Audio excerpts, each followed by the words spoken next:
পিলা এগুলো পাওয়া যায় এখন খুলে খুলে নিয়ে চলে গেছে সরকার ওই চিড়িয়াখানায় পাথর পিলা এগুলো কিন্তু এই রে মাই পিলে পাথর এটাই দেবতা কিসের দিন পিলে আর যদি বড়ের কাছে একটা বড় থাকে বিরাট এই রে মা এটা কিন্তু ভুট টুট আছে দিবে সেদিন লাগে বিশাল কিন্তু বড়ের গাছ যত মনে আগের থেকে বড় গাছ মানে ঢাক ঢোক বাজাবে ওই ওদের খালি চোদ্দ মাস বিয়ে হয় চোদ্দ মাসের অনুষ্ঠান হয় থাকে তবে গা করে বড় গাছ লাগা বড় গাছ লাগাতে কেউ পারতেন ভয়তে বিশাল হতো এইটাই দেবতা কিছুই না কিন্তু গাছ লাগাচ্ছে বড় গাছ আর বড় যেখানে বড় গাছ পাকড়ে গাছ আর সেখানে কিন্তু মানে সাইন রচনা এটা হিন্দু দেবতা আর একটা যে পাথরের পিলার থাকে ওটাই শিবলিঙ্গ কিছু নাই এটা কিন্তু দেবতা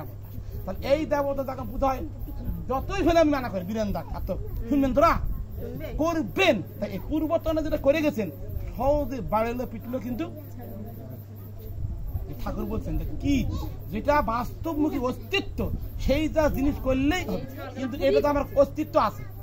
রামের অস্তিত্ব আছে কৃষ্ণের অস্তিত্ব আছে ঠাকুরের অস্তিত্ব আছে বাড়ি ঘর পোস্ট অফিস জেলা থানা অস্তিত্ব মানে আছে বিকাশ আমি তো মরে যাই তখন আর সল আসলে তুলেন না পাওয়ার আছে না সাল ফল কেউ নেই তাহলে আমার অস্তিত্ব না আছে আছে ভাই ভক্ত খুঁজে দেখবে কিন্তু ভাইও না ভক্ত করে আকাশ থেকে পড়ো হবে এটা অস্তিত্ব থাকবে না ঠাকুরের বাড়ি ঘর আছে শিবজি আলোটি বাড়ি গুন্ডি কুটি থানা কুটি দুর্গা বাড়ি গুন্ডি ঘরের গুন্ডি অস্তিত্ব তাই ঠাকুর বলছেন কি যেখানে